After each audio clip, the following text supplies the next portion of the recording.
Mes chers amis, nous allons donc continuer avec les enseignements du Zohar sur la paracha de Bereshit. Je précise pour les prochains cours que le livre de Bereshit, avec les enseignements du Zohar, parle bien évidemment que de la paracha de Bereshit. Et ça veut dire que le Zohar va expliquer pratiquement chaque verset de la paracha de Bereshit, la création du monde.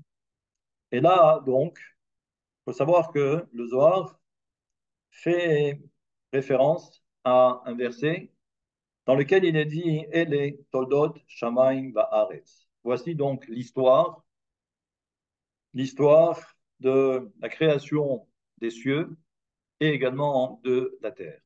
Le Zohar pose la question, il dit mais ça on l'a déjà vu précédemment parce que au tout début de la création du monde, nous connaissons le verset Bereshit bara Elohim et shamayim et haaretz, que l'Éternel a créé le ciel et la terre. Et ensuite, donc de quoi était constituée eh bien, la terre? Tohu vabohu, c'est-à-dire c'était le tohu bohu, c'était également Chosher et il y avait également l'obscurité.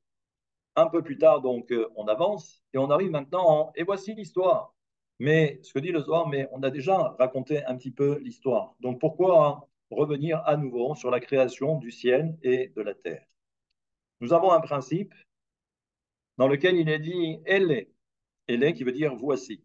Est-ce que c'est quelque chose de nouveau ou est-ce que c'est dans la continuité de ce qu'il y avait avant?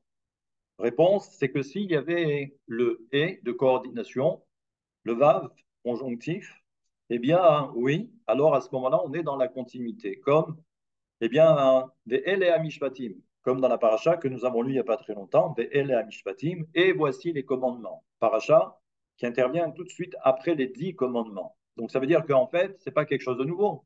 En fait, on est dans la continuité eh bien, de ce qu'il y avait précédemment. Donc, des el et amishpatim, voici les préceptes, eh bien, c'est déjà inclus dans les 10 commandements. Mais là, il n'y a pas le vav, donc c'est quelque chose apparemment de nouveau. Le Zohar explique que, rappelez-vous, lorsque la Torah nous présente, j'allais dire, l'état des lieux de la création du monde à ce moment-là, la terre était remplie du tohu vabo. Et il y avait également les ténèbres, il y avait également l'obscurité. Là aussi, c'est assez étrange. Et rappelez-vous, donc, nous savons que ce fameux midrash dans lequel il est dit que Akadosh Baruch Hu a créé des mondes et les a également détruits. Et lorsque Dieu a fini de détruire tous ces mondes, c'est là où intervient Bereshit bara Elohim. Et Dieu créa le ciel et la terre, c'est-à-dire que c'était une nouvelle construction. Et toute la question est de savoir, mais eh bien pourquoi? C'est pourquoi hein, ici le verset nous dit Ele todot shamaim, voici les cieux et la terre. Sous-entendu que tout ce qu'il y avait avant, eh bien, ce n'est pas l'essentiel. C'est ce qui va arriver maintenant. Le Zohar pose la question et il dit, et donc, quel était le contenu de cette terre dans laquelle il est dit Tohu Vabohu? Et là, c'est assez surprenant de la part du Zohar, c'est qu'il va faire référence à l'origine des âmes des convertis. Et là, regardez l'enseignement. On nous dit quoi? Qui colle aneshamot shelagarim shavot. Surtout, n'allez pas croire que toutes les âmes des convertis sont les mêmes. Il y a des convertis que l'on appelle les guérés tzedek ou guerre tzedek au singulier. Et là, ce sont justement les convertis, j'allais dire, sincères, authentiques. Et là, ce que nous dit donc le Zohar, que ce sont véritablement les Neshamot d'Israël. Et pourquoi elles se sont retrouvées eh bien, dans un corps de non-juifs? Il dit parce que dans une vie précédente, eh bien, ce sont des âmes qui malheureusement se sont très mal conduites. Quand on dit très mal conduites, ça veut dire tout simplement qu'elles ont commis de grosses erreurs, de grosses fautes, et c'est pourquoi elles se sont réincarnées parmi les nations, parmi les non-juifs. Et il y a, eh bien, des convertis qui ne correspondent pas du tout à ce que l'on appelle les guerres et tzedek, les convertis authentiques, chez Nishmata, Himina Klipa, parce que ce sont en réalité des âmes qui proviennent de la Klipa, qui proviennent de l'écorce mamash, véritable. Ve'en lahem chelek bidusha. C'est-à-dire que elles n'ont aucune part en réalité dans la Kedusha, dans la sainteté. Et il dit maintenant, alors quelle est la différence? Comment peut-on savoir? Réponse également du Zohar, et c'est très simple, c'est que si ce sont des convertis qui se marient, non pas par intérêt, et là on parle ici de la peur, c'est-à-dire comme si en fin de compte à l'époque, eh bien, lorsque le peuple d'Israël avait atteint un niveau aussi extraordinaire sur le plan spirituel, eh bien, on sait très bien que tout le monde avait peur. Tout le monde avait peur du peuple d'Israël. À l'époque du roi Salomon, c'est d'ailleurs pour ça que dans la Lacha, on fait souvent référence que si on était à l'époque de Shlomo Ameler, où tout le monde avait peur de Shlomo Ameler, alors à ce moment-là, celui qui venait se convertir, eh bien, à ce moment-là, on lui disait, OK, eh ben non. Maintenant, là aussi, ce qu'il faut comprendre, c'est que si la personne se convertit simplement par désir, mais on comprend que ici le désir s'apparente à la notion de plaisir. Quelqu'un qui veut se convertir simplement parce que elle a rencontré, j'allais dire l'âme sœur, mais étant donné que l'âme sœur en question est une âme juive, donc c'est pour ça on s'est amouraché d'un petit juif ou amouraché d'une petite juive. Et à ce moment-là, donc bien évidemment, on veut se convertir. Peut-être parce que il y a la pression des parents. Et là aussi, donc ça c'est quelque chose que l'on voit pratiquement tous les jours. Je rappelle que dans ce domaine, eh bien, j'ai assez expérimenté tous ces dossiers et donc je sais parfaitement de quoi je parle, étant donné que même si vous ne le savez pas, mais je suis le responsable du service des conversions au Bedin de Paris. Donc, des dossiers, j'en vois tous les jours et je sais exactement quelles sont les intentions des uns et des unes. Et donc, on comprend ici que celui qui, par contre, veut se convertir par amour de Dieu, c'est-à-dire qu'il n'y a aucun intérêt, alors il est fort probable que cette conversion est liée au peuple d'Israël. Maintenant, dans une vie précédente, peut-être que cette personne a commis des erreurs et c'est pourquoi elle se retrouve eh bien, parmi les nations et que maintenant, sa réparation, c'est justement de se convertir, tout en sachant que la conversion, c'est toujours, j'allais dire, une période assez délicate, une période où il va falloir faire preuve, j'allais dire, de contrainte. Et c'est pour cette raison que cette notion de contrainte, c'est en quelque sorte la réparation. C'est ce qu'on appelle le tikkun, l'épreuve. Et donc là, on voit que, en quelque sorte, le Zohar est sans appel. Il existe deux sortes de conversis. La conversion qui est totalement désintéressée ou par amour de Dieu, et il y a la conversion qui malheureusement est totalement intéressée. Et ces âmes ne proviennent pas de la Kedusha, de la sainteté, mais proviennent eh bien, des forces du mal. D'ailleurs, c'est pour cette raison que le Zohar va expliquer que lorsque l'on parle de Tohu Vavohu Vechosher, que la terre était remplie de ce Tohu Bohu et également de l'obscurité, eh bien, cela fait référence à cette fameuse période, comme je l'ai dit, dans laquelle eh bien, Dieu a créé des mondes et il les a détruits. Ça, c'est ce qu'on appelle les forces du mal. Et il est fort probable donc que cette deuxième catégorie de convertis eh bien, provienne de cette époque. Et donc, on va voir maintenant que et là, c'est quelque chose d'assez surprenant. Rappelez-vous, puisqu'on est toujours dans Bereshit, que Elle Todot Shamaim Be'ibara'am, lorsque Dieu les a créés. Et là, tout le monde connaît ce Be'ibara'am, Be'avraham. En réalité, on voit que toute la création du monde, en quelque sorte, repose sur cette notion de Avraham. Avraham, qui est le premier patriarche, et dans d'autres textes, nous savons que Abraham, c'est celui qui incarne la notion de chesed. Et c'est pourquoi donc le verset dira que Olam chesed ibane, que le monde a été créé par la notion du chesed. Et donc c'est pourquoi on nous dit que Shamaï Ba'aretz, c'est par rapport à Abraham, c'est la notion de chesed. Simplement, vous remarquerez dans la Torah que dans le mot Be'ibara'am, le He est écrit en tout petit.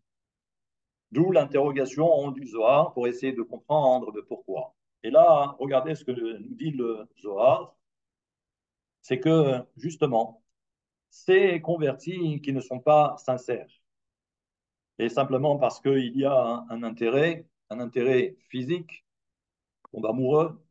Et là, eh bien, le Zohar, là aussi, nous dit Beginai hu nafla hei zeira de Abraham, que c'est à cause d'eux que la lettre He de Abraham est tombée. Ça veut dire qu'elle est devenue toute petite. Et nous savons que c'est justement cette lettre He qui a été ensuite, j'allais dire, associée au nom de Abraham. À l'époque, il s'appelait Avram. On lui a rajouté la lettre He. Comme pour nous dire que malheureusement, c'est à cause de cette petite lettre He qui fait référence ou qui fait écho au cinquième millénaire. Je rappelle que nous sommes en 5784 et que le début du cinquième millénaire, eh bien, c'est là où on voit apparaître, donc 5, c'est la lettre He en tout petit, mais comme il est dit également dans le Zohar, que c'est à ce moment-là, au début du cinquième millénaire, donc on a fini 4000 ans, et voilà qu'intervient maintenant le cinquième millénaire. On rentre dans le cinquième millénaire, et c'est dans le cinquième millénaire que l'on voit apparaître eh bien, un monde qui est totalement dévasté, un monde aride. Harev veyavesh. Harev veyavesh, c'est un monde dévasté, un monde aride. Et ces deux termes font référence à la destruction du premier temple et également du deuxième temple. Je rappelle également, comme le Zohar l'explique, c'est que malheureusement, le cinquième millénaire fait référence à la séphira de Hod, qui est la cinquième. Et là, qu'est-ce que l'on voit? On voit que Hod, c'est la majesté, c'est la beauté, c'est l'esthétisme. Mais quand vous inversez les lettres, ça devient Dava. Dava, c'est l'affliction. Ça veut dire que malheureusement, en ce cinquième millénaire, c'est là où toutes les catastrophes ont commencé pour le peuple d'Israël. Et là, c'est pourquoi, au Moshe, Begin de Baal et Allah Giorin, Techot Gaspo et Deshrinta. Et là, le Zohar nous dit, c'est à cause de Moshe, entre guillemets, parce que c'est Moshe qui a commencé à faire rentrer le Erevra, ce fameux peuple qui a accompagné par la suite le peuple d'Israël dans le désert. Et là, qu'est-ce que nous voyons? Nous voyons que c'est à cause d'eux par la suite que Moshe Rabbeinu pensait que le Erevra faisait partie justement de ces Geret Tzedek, de ces convertis authentiques, vrais, sincères. Malheureusement, eh bien, et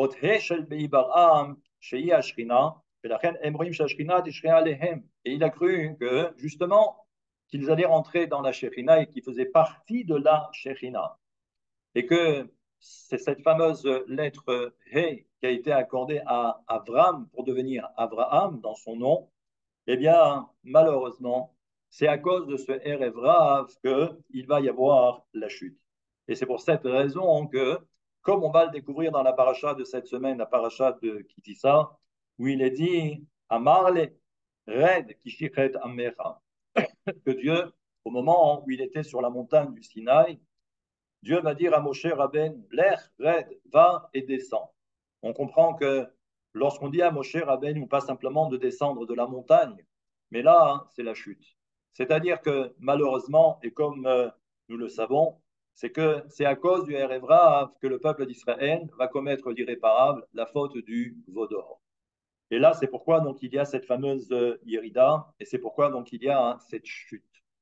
La lettre He, qui symbolise la Shekhinah, qui symbolise la Malchut, eh bien, lorsque il y a cette chute, lorsque la Shekhinah, lorsque la Séphira de Malchut chute, c'est à ce moment-là hein, où elle est en prise directe avec les forces du mal. Et lorsque les forces du mal ont accès à la Séphira de Malchut, c'est là où tous les malheurs du peuple d'Israël s'abattent. Et là, on comprend. Et là, on comprend que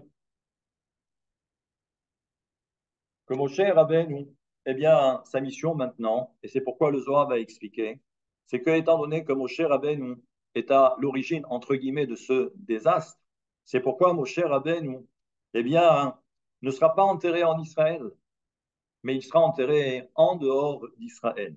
Et ce que dit le Zohar, c'est que dans chaque génération, Moshe Rabbeinu sera là, et il sera présent, justement, et regardez, De'atin hiu beraza de Gilgula lit arva ben ayu begaluta ben erer rav.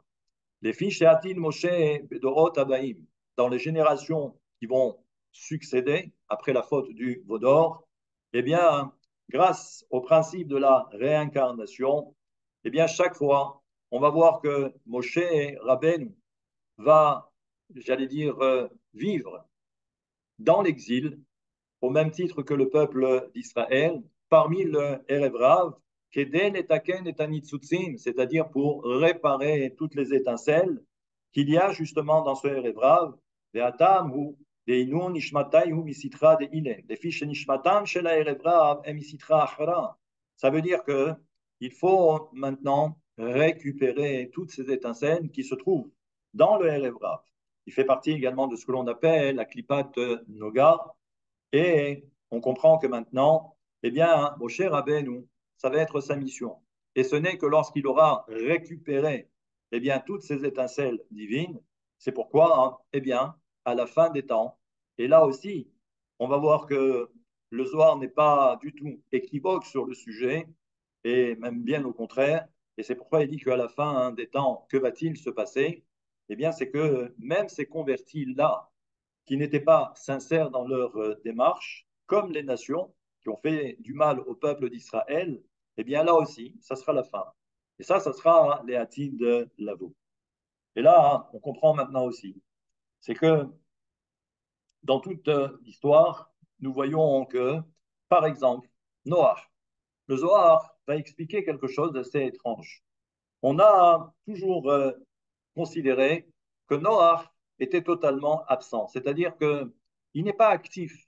On a l'impression qu'il subit les événements, Dieu lui demande de faire quelque chose et il s'exécute. Alors qu'Abraham, c'est celui qui, au contraire, il y a un problème, il va, j'allais dire, au-devant du problème, pour régler le problème. Noah, c'est celui qui reste totalement, on va dire, presque inerte, et il attend que les choses se passent. Ça, c'est ce qu'on a toujours dit. Le Zohar va donner, j'allais dire, un autre éclairage.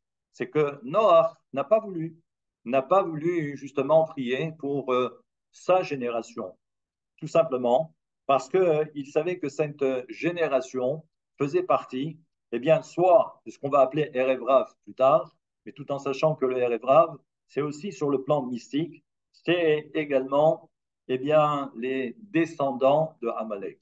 C'est-à-dire que toute cette période qui est obscure, dont on a parlé, le Tohu Vabohu, au tout début de la création, c'est là où Dieu va créer justement le fameux Amalek. Ça aussi, on pourra essayer de comprendre plus tard pourquoi cette volonté de Dieu. Mais toujours est-il, c'est que Noach a compris. Il a dit, moi je ne peux pas prier pour cette génération parce que justement, il n'y a rien. Il n'y a rien à attendre de cette génération. Et là, donc, on voit là aussi que peut-être que Noach avait entièrement raison. On verra que ce que va dire ensuite le Zohar, c'est, on le verra bientôt, on verra que parmi les guérim, parmi les convertis, et ceux qui s'apparentent au fameux Erev Rav, qui s'est mélangé au peuple d'Israël après des millénaires et des millénaires, aujourd'hui, on ne sait plus qui est véritablement, j'allais dire, juif. Juif de naissance ou juif par rapport au Erev Rav, qui s'est également converti au moment de la sortie d'Égypte, mais en fin de compte, tout s'est mélangé, donc on ne sait plus qui. Peut-être que nous sommes nous-mêmes des Erev Rav, mais il y a des indices. On verra que le Zohar nous dit qu'il existe 5 catégories parmi les guérim, parmi les convertis, où on va voir que on aura quelques indices pour savoir véritablement à qui on a affaire au sein même du peuple d'Israël. Des juifs qui sont juifs, nous sommes juifs, mais parfois on s'aperçoit qu'il y a des choses qui sont assez étranges. Est-ce que ces personnes rentrent dans cette catégorie? Eh bien, on verra ça la prochaine fois. À très bientôt.